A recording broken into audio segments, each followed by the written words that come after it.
Bonjour à toutes et à tous. J'espère que vous allez bien et que vos familles respectives se portent bien. Nous nous retrouvons ce soir pour la troisième et dernière journée de notre échange sur le suivi et évaluation des projets. Euh, vous avez permis pour que je ne revienne pas encore sur ce qu'on a fait pendant les deux derniers jours, puisque nous avons déjà, nous l'avons fait de long à large hier. Donc, nous irons directement aujourd'hui, puisque c'est dimanche. Il faut rentabiliser le temps.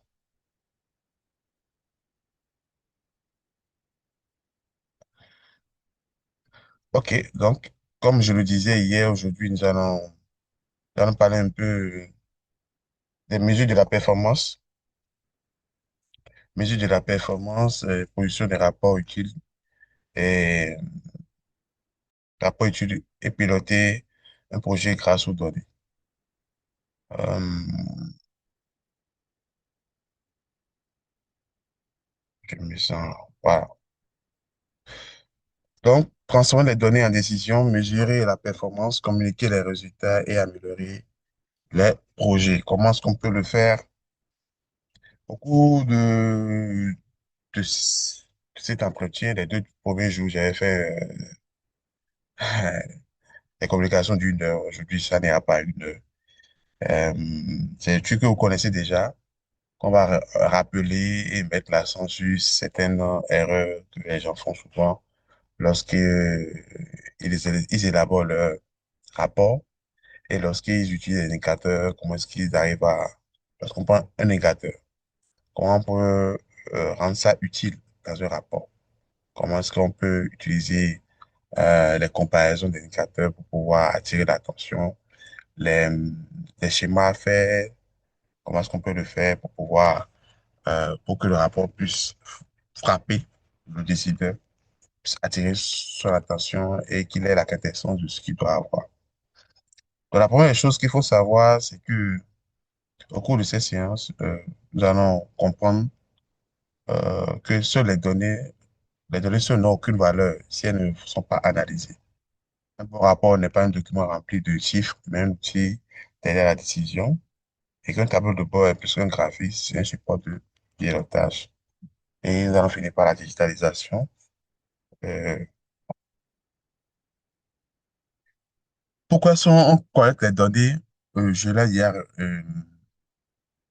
dit dans les deux derniers jours. Le système suivi évaluation collecte les données pour la prise de décision. Donc, on met en place un système de suivi évaluation pour prendre des décisions. Et comment est-ce qu'on arrive à prendre les décisions? C'est lorsque nous connaissons les, les données à travers des sources de données brutes ou bien des données sur le terrain, comme vous voyez. Nous devons les rendre sous forme d'informations. Ouais, donc, à ma droite, vous voyez les données brutes. À ma gauche, la première des choses, c'est les rendre sous forme d'informations. Et pour les rendre sous forme d'informations, il faut nettoyer les données brutes, les organiser, les transformer en base de données centralisées sur Excel, sur Kobo, sur Access. Même il y a des gens qui continuent d'utiliser Access. Euh, voilà, sur SPSS et sur d'autres logiciels que vous maîtrisez très bien. Et lorsque nous avons ces données sous forme d'information, nous devons les mettre, nous devons faire des analyses. Hein. Nous devons faire des analyses. Et ces analyses, ça peut être des analyses de modélisation, d'identification de tendances, des analyses approfondies pour pouvoir permettre aux décideurs de prendre des décisions, de faire des choix stratégiques éclairés à travers la validation des options. C'est que lorsque nous faisons nos analyses, nous pouvons sortir des modèles de choix. Le choix A, c'est fait ci, le choix B, c'est fait ça, le choix C, c'est fait ça. Et donner les preuves, bien, les arguments sur chaque choix. Ouais. Donc, et ces décisions permettent de pouvoir agir, de pouvoir permettre au directeur de pouvoir donner des instructions, pouvoir agir et corriger ce qui doit être corrigé, mettre en application ce qui doit être mis en application. Et ces actions permettent d'avoir des résultats. Les résultats, c'est la mise en œuvre concrète des actions, exécution des plans, activités de terrain, ainsi de suite. Et lorsque nous avons les résultats, ça nous demande, ça produit des changements, changements durables, bien-être de la communauté, réduction de la pauvreté, ainsi de suite. Donc, vous voyez que sans l'input qui est les données, on ne peut pas agir sur le système. On peut agir sur le système au pifomètre comme ça, mais agir sur le pifomètre est justifié. Savoir ce que nous sommes en train de faire au fur et à mesure, c'est très important. Et sans ça, on ne peut pas le faire. Donc, je l'ai mis en 3 ou 4 points. Euh, on a déjà parlé de ça. Avoir les données permet de piloter le système en temps réel. Ouais, donc ça permet de pouvoir ajuster les actions immédiatement.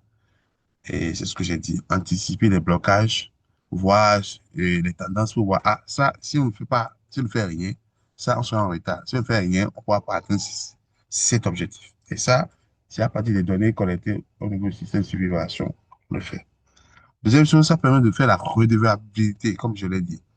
Et que ça nous permet de pouvoir affiner les choses et de pouvoir les démontrer avec des valeurs, des chiffres. Ouais. Donc, dire que la formation s'est bien passée, c'est bon, mais ça n'a aucune valeur. Mais quand on dit qu'il y a 42% des jeunes qui ont été effectivement formés, qui ont reçu leur euh, certification, avec un taux d'insertion de 15%, et nous avons les sources de données, nous avons les sources de vérification, et là, c'est une preuve irréfutable. Irréfutable. Donc, nous avons la confiance des bailleurs, la confiance de la communauté, la confiance comment dit-on, des élus locaux et de l'État. Donc, les données aussi nous permettent de justifier les budgets. Nous utilisons les ressources, mais les ressources utilisées doivent être justifiées par, comment dit-on, ce qui a été concrètement fait. Et ça, c'est les chiffres qui permettent de justifier le budget. Donc, troisième chose, c'est l'intelligence. Et je suis revenu sur ça plusieurs fois, c'est la capitalisation. C'est le passage de la donnée à l'impact. Ça permet, les données permettent de comprendre le fonctionnement, de comprendre ce que nous sommes en train de faire. Les analyses approfondies permettent de croiser les données. Les analyses approfondies à partir de SPSS, Power BI, permettent de croiser les données. Par exemple, vous pouvez découvrir que les jeunes formés dans telle région réussissent mieux parce que l'écosystème local y est plus favorable. Donc, à partir des données et avec les analyses, les outils d'analyse pointus que nous aurons à utiliser sur ces données-là, nous pouvons aller au-delà de ce que nous voyons, au-delà de ce que tout le monde voit comme ça. Nous pouvons faire des croisements, faire des analyses qui permettent de pouvoir aller plus loin que ce que les chiffres nous présentent de façon visuelle. Et ça permet de ne pas répéter les mêmes erreurs, comme je l'ai dit hier, puisque la capitalisation prend en compte les échecs comme les succès. Donc, tout ce qui est échec et sujet est documenté et disséminé pour que les autres projets ne puissent pas faire les mêmes erreurs. Donc, pour le résumé de cette partie, on dit la donnée brute n'est qu'un signal. Nettoyer, centraliser devient une information. Analyser, excusez-moi, analyser sur un tableau de bord, elle devient une connaissance. C'est cette connaissance qui permet aux décideurs de prendre une décision stratégique éclairée pour maximiser l'impact sur le terrain. Ça, c'est par rapport au système de suivi et évaluation, aux données, à la valeur des données que nous avons. Ici, nous abordons la partie rapport euh, de suivi. Rapport de suivi. Lorsque nous voulons élaborer un rapport de suivi, il y a 5 questions auxquelles nous devons répondre dans le rapport de suivi. Euh, les 5 questions, c'est que, premièrement, nous devons nous posons la question, qu'avons-nous réalisé? Qu'est-ce que nous avons réalisé? Et pour ce que nous avons réalisé, euh, nous mettons tout ce qui est réussite. Hein. Est-ce que les activités, les résultats obtenus, les TEF, voilà, l'indicateur, voilà. Ça, c'est la première partie qu'on attend de nous. Qu'est-ce qui a été fait? La deuxième partie, la deuxième partie, c'est sommes-nous dans les délais? Est-ce que, comme nous avons dit, que nous serons à 15% au premier trimestre, est-ce que nous sommes dans les délais au premier trimestre, nous sommes au 15%? Est-ce que le plan d'action a été respecté? Le diagramme Gantt, j'ai vu que quelqu'un a demandé à ce qu'on fasse une formation sur le diagramme Gantt, on verra bien. Donc, cette partie, ces questions nous permettent de pouvoir voir si les objectifs ont été atteints dans le temps. Mais est-ce que comment dit-on, l'optimisation du temps de collecte, ce que ça a permis de pouvoir produire les données à temps? Troisième question à se poser lorsque nous sommes en train d'élaborer un rapport de suivi, c'est est-ce que les résultats sont-ils satisfaisants? Est-ce que les résultats que nous avons projetés, est-ce que nous les avons atteints? Et si nous avons atteint, est-ce que c'est satisfaisant? Quelle est comment dit-on, le, la satisfaction des bénéficiaires? Voilà, degré de satisfaction des bénéficiaires. Ouais. La quatrième question, c'est quel est le problème que nous rencontrons? Quels sont les obstacles qui ont été définis? Quels sont les obstacles qui ont été générés? Quelles sont les erreurs que nous avons eu à corriger? Les goulots d'étranglement résolus? Et quels sont les risques que nous avons pu analyser pour réduire? La cinquième question, c'est que faut-il faire maintenant? Bon, nous sommes au premier trimestre, nous avons analysé, nous avons vu ce que nous avons fait, nous avons vu si nous avons respecté les délais ou pas, nous avons vu si nous avons atteint les objectifs par rapport au premier trimestre. Nous avons parlé des problèmes que nous avons rencontrés lors du premier trimestre, par exemple. Maintenant, par rapport à ça, qu'est-ce qu'on fait? Qu'est-ce que vous proposez? Quelle est la suite? Ouais. Donc, voilà les cinq questions. Quel rapport de suivi? Tu vas pouvoir répondre. Ça dépend. Il y a des rapports de suivi mensuels, hein, comme il y a des rapports de suivi trimestriels ou semestriels. Mais à chaque fois, vous devez pouvoir, même si ce n'est pas écrit comme ça, telle question, voilà, réponse, non. Oui, on doit sentir dans votre rapport, dans les détails de votre rapport, ces cinq éléments-là. Maintenant, lorsqu'on parle d'un rapport, il y a des erreurs à éviter. Quelles sont les erreurs à éviter par rapport à un rapport? Euh, D'abord, le rapport ne doit pas être vu comme un truc administratif où on met assez d'informations dedans. On fait 50 pages, un document trop long. Un document trop long, je vous dis la vérité, les gens ne lisent pas. Souvent, ce qu'ils font, ils vous demandent de faire un résumé. Et c'est à partir du résumé là, c'est ce qui les intéresse, eux, ils lisent. Vous voyez. Donc, la première erreur qu'il faut éviter, ce que moi je dis souvent aux gens, c'est que vous pouvez faire votre rapport très long parce que pour vous, vous avez pris le temps pour détailler certaines choses, pour mettre l'accent sur certaines choses. C'est bon. Mais le rapport que vous allez présenter aux autorités, à votre directeur avec quelque chose, ça doit être un rapport qui ne doit pas être plus de 5 pages. Pas plus. C'est que si c'est énorme, c'est 5 pages. Sinon, souvent, ce qui est dit, c'est que c'est des rapports d'une page, de 2 pages maximum, et qui vont à l'essentiel. Voilà. Donc, dans ces rapports de 50 pages, nous mettons souvent des tableaux, des données de but, nous alignons les chiffres, et nous ne faisons pas souvent de l'analyse des données croisées. Nous n'allons pas au fond. Nous disons pourquoi est-ce que nous mettons seulement l'accent sur ce qui a été fait, mais pourquoi est-ce que ça est passé comme ça? Quelles sont les raisons? Souvent, c'est dilué ou bien c'est absent. Mm. Et ce qui manque souvent dans ces rapports, et moi, on me l'a déjà reproché au début, quand je faisais mes rapports, c'est qu'est-ce que toi tu recommandes en tant que euh, analyste? La recommandation, c'est que les points d'attention. Ça manque souvent dans beaucoup de rapports. Oui, tu as fait des analyses, tu as fait des tableaux croisés dynamiques, croisés, tout ce que tu veux. Mais en fin de compte, quels sont les points d'attention, les points de recommandation? Et c'est souvent ça qui intéresse le politique, le politique, la direction pour pouvoir prendre des, pour pouvoir faire des choix, pour pouvoir prendre des options. Ouais. Donc, si vous faites tout ça là, et il n'y a pas une petite partie où vous dites recommandations, et les recommandations doivent être appuyées par des chiffres, par des analyses pointues, votre rapport, c'est un rapport vide. Maintenant, il y a le délai dans lequel le rapport est remis.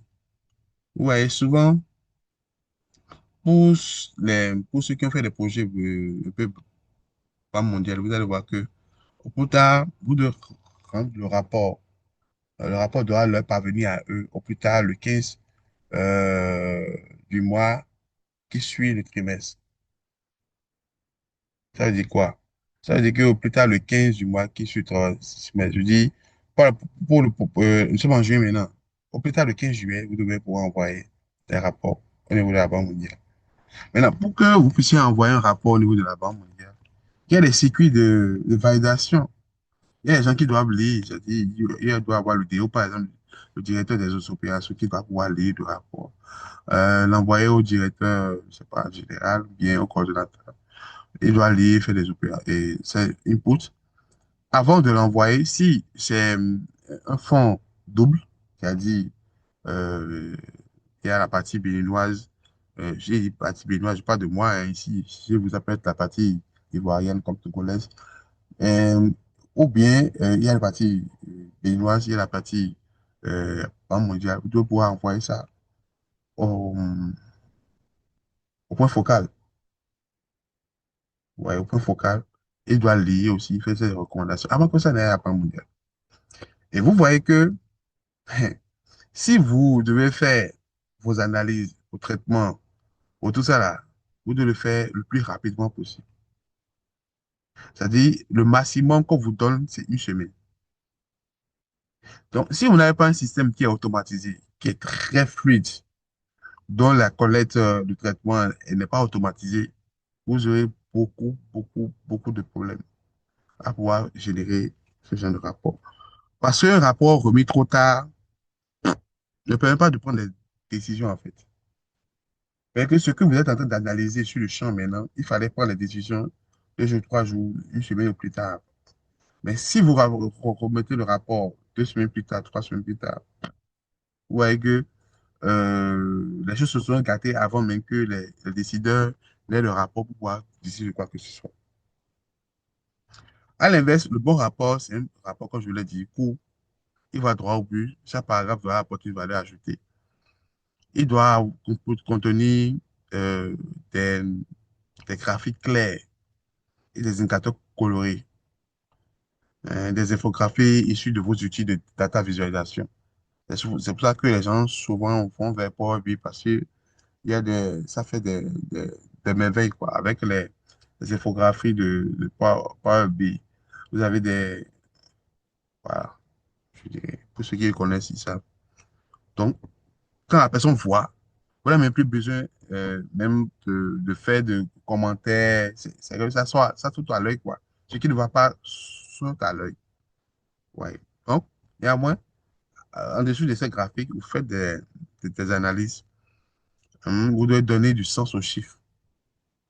Vous devez croiser les données du terrain pour identifier les tendances, expliquer les écarts entre les prévisions et les réalisations, mettre en lumière les goulots d'étranglement ou les réussites. Maintenant, vous devez, comme je l'ai dit, faire des recommandations. Tout document est construit pour répondre aux questions stratégiques du manager. Faut-il réaliser le budget? Faut-il modifier l'approche terrain? Ainsi de suite. Donc, vous devez pouvoir donner des pistes des pistes de décision au manager. Ouais, donc, voilà. J'ai intégré une partie par rapport à l'interprétation des indicateurs. Parce que c'est une erreur qu'on fait souvent. Bon, tout le monde n'est pas formé. Comme je l'ai dit, tout le monde n'est pas formé pour être statisticien, planificateur, bien gestionnaire des analystes. Mais nous sommes bien des fois où votre poste vous amène à pouvoir interpréter des indicateurs, à pouvoir faire des rapports. C'est vous qui devez le faire, même s'il n'y a pas un spécialiste là.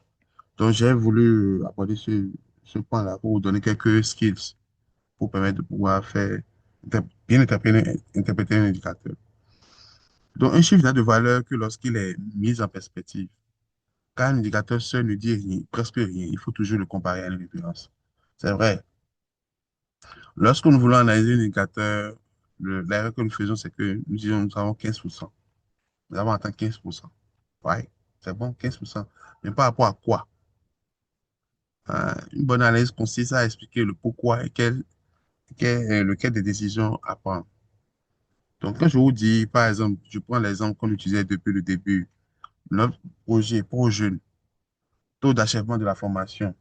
Si je vous dis 82%, oui, ça veut dire que sur 100% de ceux qui ont commencé sur les 1000, il y a 820 personnes qui ont commencé du début jusqu'à la fin.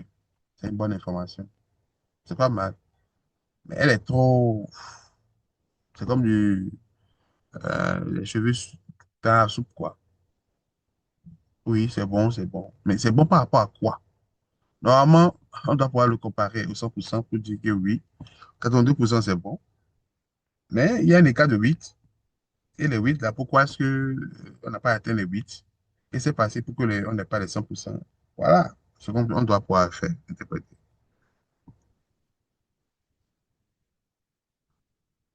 Voilà, c'est ce que je disais. C'est que l'objectif, par exemple, l'objectif, c'est 95%. Et vous avez obtenu un résultat de 82%. Donc, vous voyez que 82%, ça paraît quelque chose de bon.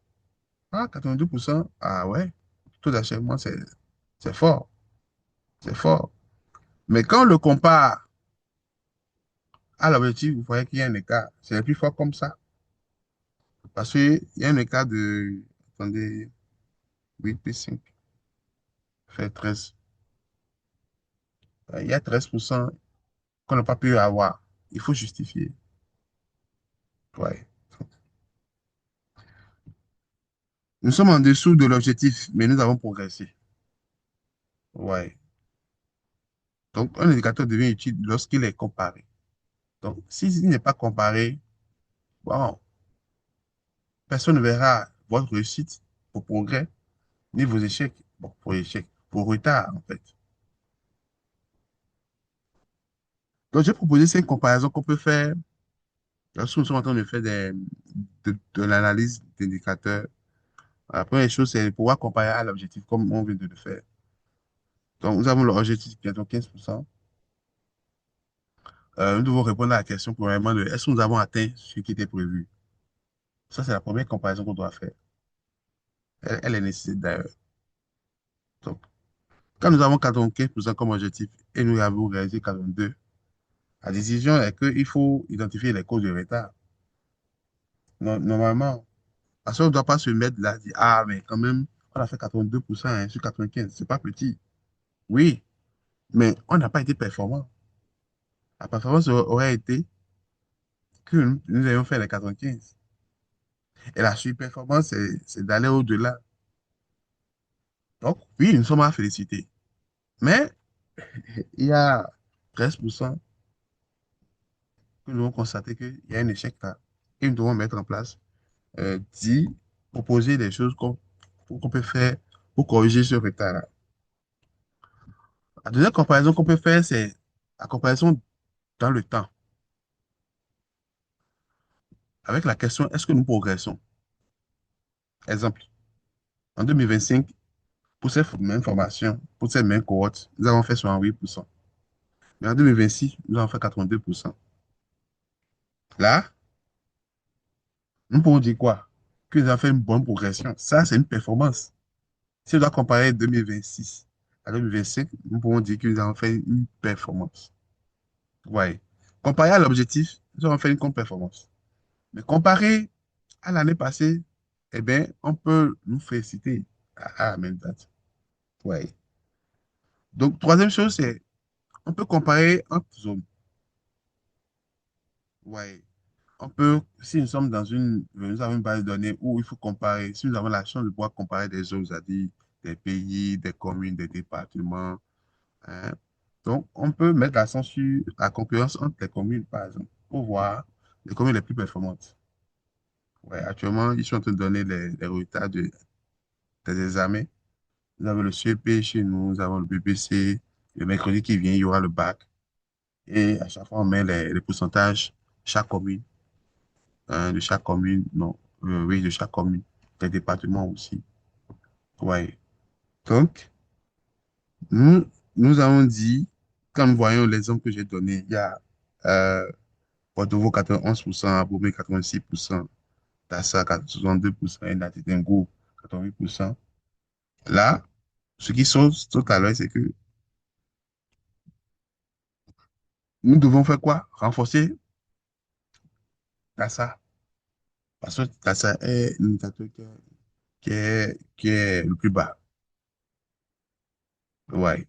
Donc, c'est intéressant de pouvoir s'amuser à faire ce genre de comparaison. Ça enrichit vos rapports, ça sort de nouvelles choses, ça attire l'attention, ça ouvre des options. Il y a la comparaison entre les groupes hommes-femmes, ce qui est très prisé actuellement avec l'histoire de genre, très prisé.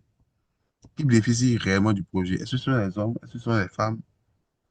Ouais. Donc, j'ai donné l'exemple, 89% d'hommes, 68% de femmes. Donc, qu'est-ce qu'on doit faire prochainement? C'est pouvoir euh, mettre le cap sur les femmes. Pourquoi ne pas avoir plus de femmes que d'hommes? Ou pourquoi ne pas avoir une égalité, c'est-à-dire peut-être 500 hommes, 500 femmes? Ça veut dire que nous allons proposer dans le futur, la prochaine cohorte, une intensification de la sensibilisation des femmes auprès des femmes pour que ce chiffre des femmes-là puisse augmenter. Ouais. Donc, comparé à une référence, s'il y a un programme similaire, un projet similaire qui avait fait à peu près les mêmes choses, c'est-à-dire qui avait fait une sensibilisation des jeunes, formation des jeunes, et nous avons les chiffres, nous pouvons le comparer. Ou bien, par exemple, si nous avons un indicateur national, ouais, un indicateur national qui a tel chiffre, nous pouvons, comme c'est une référence nationale, nous pouvons comparer cela avec la référence nationale. Oui, voilà. Donc, voilà un peu les options que vous avez pour pouvoir faire des comparaisons de vos indicateurs, pour pouvoir montrer vos performances. Et souvent, ce qu'on fait là, je ne vais pas vous mentir, et c'est pas bon, hein, c'est pas bon. Il faut qu'on se dise la vérité. On a tendance à trouver des références, des groupes, des écarts qui nous arrangent. C'est que quand on compare à 2025, on voit que on est bon, on prend seulement. On compare l'objectif, on est compte performant, on dit une phrase là, on quitte là seulement. On a tendance à plus mettre plus de phrases, plus d'éloges sur nos performances. Alors que le but d'un rapport de suivi, c'est de pouvoir dire clairement ce qu'on a fait, ce qu'on n'a pas fait. C'est tout. En fait, euh, le suivi évaluateur ne doit pas se dire que, en fait, c'est sa faute, quoi. S'il y a les résultats qui sont mauvais, c'est pas sa faute. C'est ce que nous faisons ensemble. Du coordonnateur jusqu'au, je sais pas, au plombier, au chauffeur, au CVA. Voilà. C'est ce que le projet a produit. Donc, si les chiffres ne sont pas bons, c'est pas de sa faute. Donc, il doit être à l'aise pour pouvoir bien faire ses commentaires, en fait. Ouais. Donc, on doit pas privilégier une analyse par rapport à d'autres parce que ça nous avantage. Donc, voilà.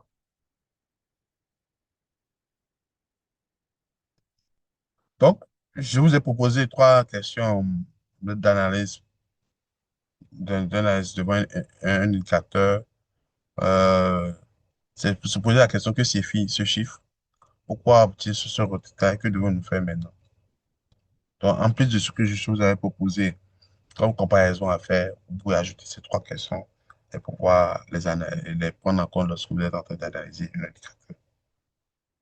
Donc, mini exercice, nous avons indicateur valeur femme formée, 38%, objectif 50. Qu'est-ce que vous allez recommander? Est-ce qu'il y a des gens qui sont en ligne? Donc, l'objectif, c'est de former 50 et nous avons formé euh, 38. Qu'est-ce que vous allez proposer? Qu'est-ce que vous allez recommander en tant que suivi évaluateur? Si vous avez des réponses, vous pouvez mettre ça dans le chat, hein.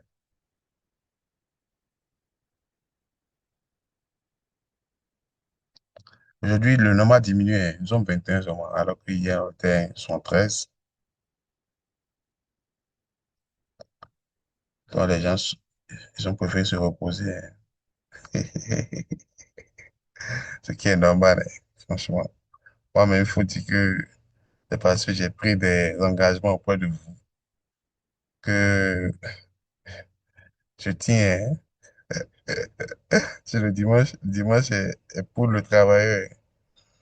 Bon, comme recommandation, on peut dire que, comme je l'ai dit, il faut travailler sur les filles, hein. Il faut intensifier la sensibilisation, adapter les horaires, par exemple, parce que les femmes, bon, vous savez, ce sont nos mamans.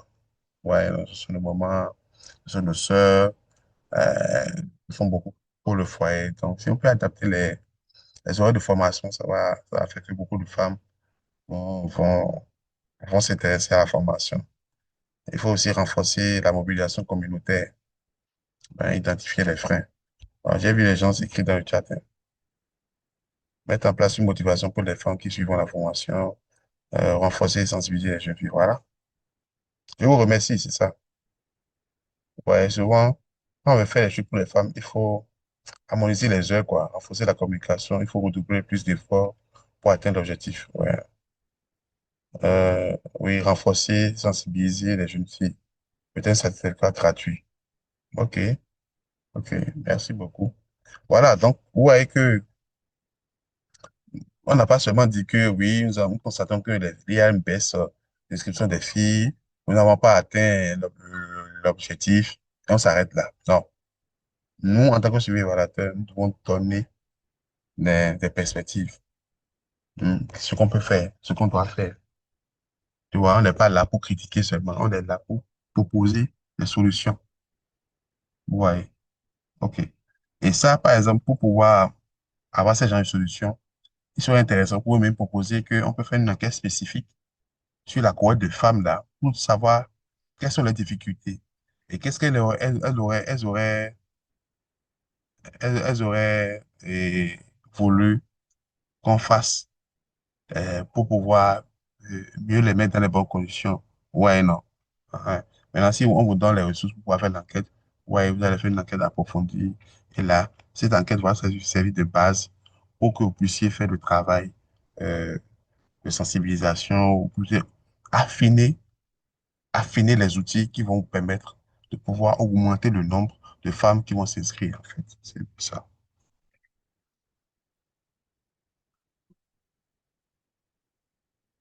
Bon, voilà.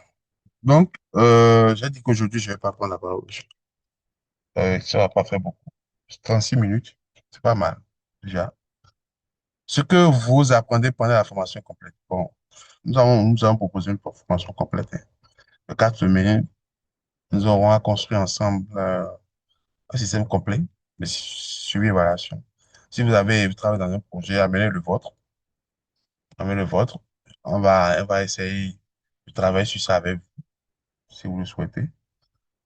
Nous allons faire une formation, nous allons permettre de pouvoir voir comment est-ce que, en mettant en place un système de suivi d'évaluation, comment on utilise Google Colette, comment vous pouvez centraliser vos données sur SPSS, faire des analyses, centrer vos données sur SL, votre base de données, et faire des analyses avec SL, fait des analyses aussi sur SPSS, euh, fait de l'infographie, sortir les graphiques, des pictogrammes, des indicateurs, support BI et concevoir des tableaux de bord professionnels. Et puis, bon, comme je l'ai dit, pour ceux qui ont la chance de suivre mes formations, vous avez beaucoup de cas pratiques, beaucoup d'exemples. Et les 3 jours de formation que nous avons fait, vous avez vu que nous avons pris un cas pratique, qui est la formation des jeunes avec un projet de 1,2 milliard, où nous avons l'objectif de former 1000 jeunes. Et à chaque fois, c'est cet exemple que nous avons utilisé, qui a été comme le fond de tout le processus d'application que nous avons fait avec vous. Donc, nous sommes contents de vous compter parmi nous. Je crois que c'est en août, mais c'est le 8 août, ça commence. Donc, en fait, pour tout ce qui est relatif aux horaires, au cours de la formation, aux dispositifs pratiques, dans le forum, on peut discuter avec le directeur de cabinet, il n'est pas en ligne actuellement. Les 5 compétences du spécialiste de suivi et évaluation, ça c'est cadeau, hein. Bon, j'ai voulu juste ajouter ça. Vous devez savoir concevoir, collecter, nettoyer, analyser. Euh, j'ai toujours un problème avec les financiers. C'est eux qui s'en sortent le plus. Mais sans nous, ils ne peuvent rien faire. Quand ils s'en sortent le plus, c'est eux qui, bon, je sais pas moi, on dirait que ils ont plus de ressources que nous. Ils bouffent plus que nous. Mais sans nous, ils ne peuvent rien faire. Parce que nous sommes à la base. Même le plan de travail. Qui fait le plan de travail? C'est les suivi évaluation. L'autre, ils vont venir parler de budget, tout ça là. Mais la conception des activités. Puisque les activités doivent provenir comment le temps, du, du document de gestion de projet. Et ces activités doivent être déclinées en tâches. Qui fait tout ce travail-là? Qui collecte, qui nettoie, qui analyse, qui communique, qui donne les rapports. Parce que ce que eux ils bouffent, ça c'est justifié par nos rapports. S'il n'y a pas de rapport, ils ne peuvent pas bouffer. Bref, c'est ça. Nous avons un sacerdoce, c'est une passion pour nous et nous devons continuer comme ça. Je vous remercie pour votre aimable attention. Maintenant, je suis ouvert à vos questions, si vous avez des questions. Euh, Planifier une session après la formation, oui. Ouais.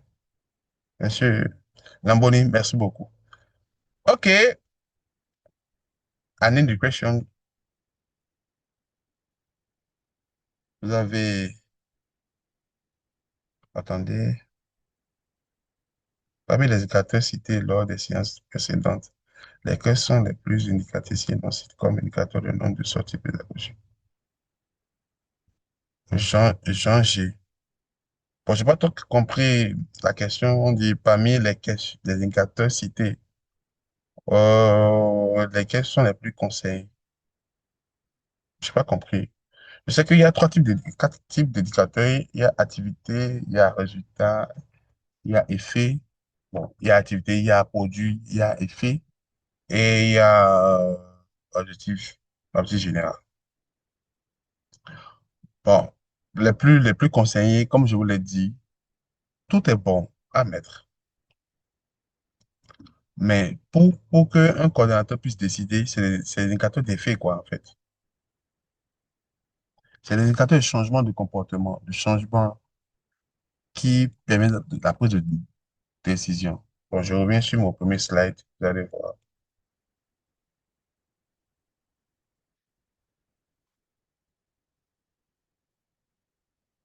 Voilà.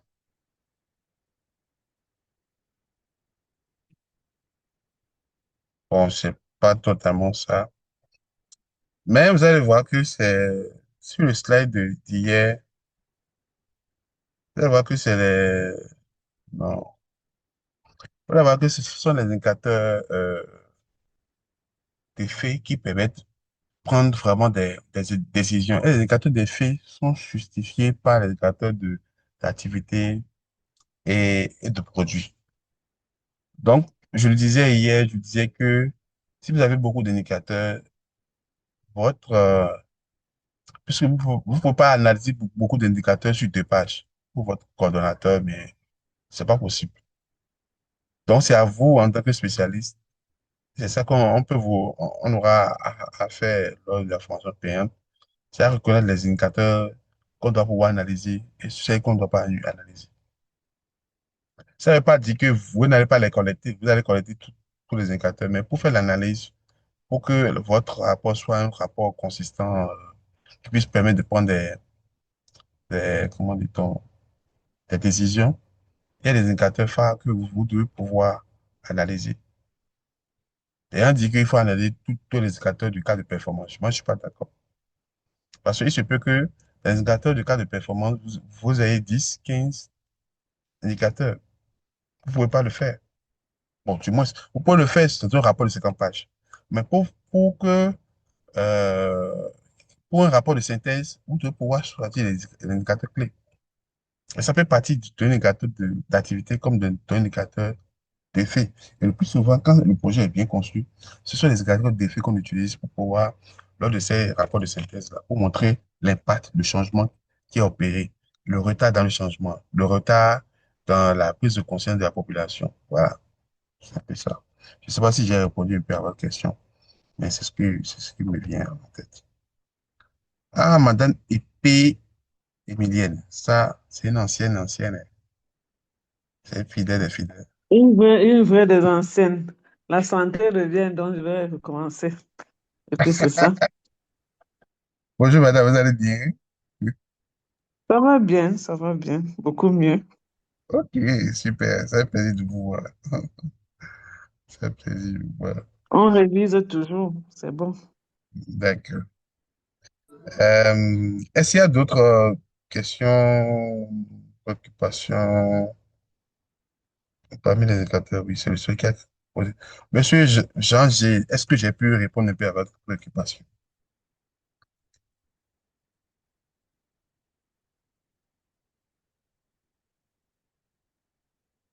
Est-ce qu'il y a d'autres personnes qui ont des préoccupations? Si on n'en a pas, on va gagner le temps. Tout compte fait, je suis disponible. Euh, nous aurons aussi d'autres formations. Pour les indicateurs qualitatifs, quelles sont les dispositions particulières à prendre? Ah, ça, Allô, allô, allô, monsieur. oui, monsieur Jean-Gilles. Euh, le micro avait un peu de soucis, donc je suis arrivé à l'activer. OK, Donc, concernant la question que j'ai posée, oui, c'était pour mieux comprendre au niveau des indicateurs. Moi, je suis dans le secteur de l'éducation oui, et par moment, nous nous retrouvons pour peut-être faire le point des activités menées. oui, Donc, parmi les activités, bon, parmi les indicateurs, on pourrait citer le nombre de sorties pédagogiques au niveau des conseils pédagogiques, quoi. Donc, quand on cite cela, c'est comme un indicateur d'activité oui. et on s'arrête là. Je ne sais pas, à ce niveau, est-ce Oh, qu'il faut aller encore plus loin pour voir, est-ce que leur sortie, bon, disons, indicateur d'impact au niveau des élèves, est-ce ah, ça, c'est pas un que on peut... indicateur qui permet de pouvoir prendre des décisions, ça. Par exemple, quand vous avez le nombre, tout le monde peut faire les nombres, hein. C'est de voir la proportion. C'est que oui, normalement, il doit avoir une base, un dénominateur. Le dénominateur, c'est peut-être dans l'année, vous devez faire 15 mais 20 sorties pédagogiques. c'est ça. Et chaque trimestre, vous devez pouvoir voir, bien, c'est pas trimestre, vous devez faire 15 sorties, par exemple. À la fin de chaque trimestre, vous devez voir sur les 15 qui sont prévus, combien ont été réellement faits. Si c'est 10, ça veut dire 10 sur 15. Et vous avez la proportion. Et si cette proportion parle plus que le nombre, je ne sais pas si vous comprenez. Si je dois faire 15 sorties pédagogiques et je ne fais que 2, quand je mets 2, ça ne veut rien dire. C'est que 2 par rapport à quoi? Le 2 là, je vais le comparer par rapport à quoi? Pour montrer si j'ai été performant, j'ai été sous-performant. euh, voilà. Typiquement, voilà des indicateurs qui, vous ne pouvez pas l'analyser. Bon, les gens utilisent ça dans les rapports. Mais si vous êtes quelqu'un qui vous connaissez, vous devez voir que ça ne veut rien dire en fait. La proportion montre vraiment ce qui a été fait. Parce que si vous êtes à 100%, on va dire, ah, Ça, c'est top. Mais si vous avez à 80%, à 70%, à 60%, là, ça montre, tout le monde voit que, bon, il y a du travail à faire. Ouais. Et si vous devez chaque fois rendre compte par rapport à ça, vous devez vous pousser. Mais si c'est juste le nombre, ah ben, l'autre va dire, oui, j'ai fait 2, l'autre va dire, bah, j'ai fait 5, l'autre va dire, j'ai fait 10. Alors que celui qui a fait 10, par exemple, normalement, lui doit faire 100. Celui qui a fait 2, normalement, lui doit faire à peine 5. Ouais, mais en mettant 2, 5 et 10, les gens vont penser que celui qui a fait 10 a plus travaillé que celui qui a fait 2, mais celui qui a fait 5. Ce qui n'est pas vrai. C'est ça, si vous comprenez. Oui, je comprends. On ne sait pas rapport à la charge qu'on vous donne que le nom que vous fixez là doit être apprécié. Parce que par exemple, celui qui a dit qu'il a fait 2, peut-être que dans le mois, on lui a fixé, a fait 5. 2 sur 5, il n'est pas loin de la moyenne. Mais celui qui doit faire 100, il dit qu'il a fait 10. 10 sur 100, vous voyez qu'il est loin de la performance.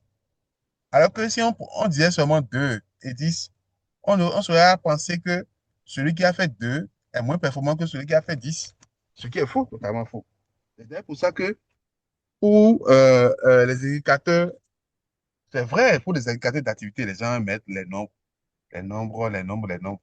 Mais ça, c'est bon, s'il n'y a pas autre chose, s'il n'y a pas un autre indicateur qu'on peut trouver, mais il n'y a pas de base de données, il n'y a pas d'objectif à atteindre, tu peux comprendre. Mais s'il y a un objectif à atteindre, c'est que la personne doit faire 10 dans le mois, mais 30 dans le trimestre. Pourquoi ne pas parler de, de taux, mais de proportion? Ça donne plus. Oui, c'est plus édifiant que de citer seulement les nombres. Parce qu'avec les nombres, on ne peut pas comparer. On ne peut pas comparer, on ne peut pas faire des comparaisons entre les groupes, femmes, hommes, entre les communes, les écoles. On ne peut pas. Puisque ce qui est assigné à chaque personne est différent, en fait.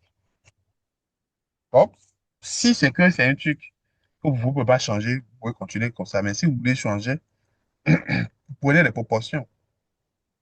Et là, avec les proportions, on saura ce qui est qui vraiment. Celui qui fait le bon travail, celui qui ne fait pas le bon travail. C'est un peu ça ce que moi.